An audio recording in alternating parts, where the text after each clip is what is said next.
এটা পশ্চিমবঙ্গের আভ্যন্তরীণ বিষয় এবং ভারত সরকারের নিজস্ব আইন কানুনের বিষয়।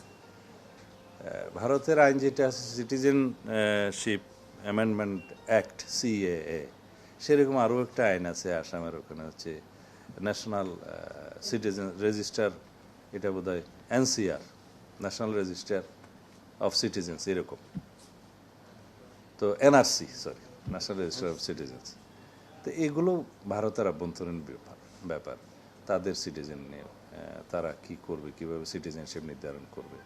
কারণ পশ্চিমবঙ্গের নির্বাচন হয়েছে তাদের হতে নির্বাচনের প্রতিশ্রুতি অনুযায়ী বা তাদের নীতি অনুযায়ী, তারা কি বলবে সেটা তাদের সম্পূর্ণ নিজস্ব ব্যাপার। এখানে আমাদের কোনো বক্তব্য থাকার তো কথা না।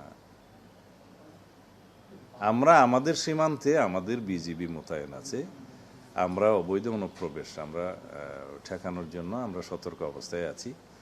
আর অন্যান্য বিষয় যেগুলো আপনি বললেন যে ওখান থেকে পুশব্যাক বা এখান থেকে পুশ ইন হচ্ছে, এগুলো আমার নজরে নাই।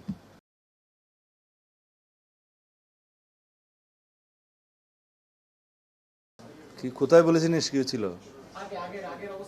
তাও বলিনি। আবার আমি বলি নাই চুইটা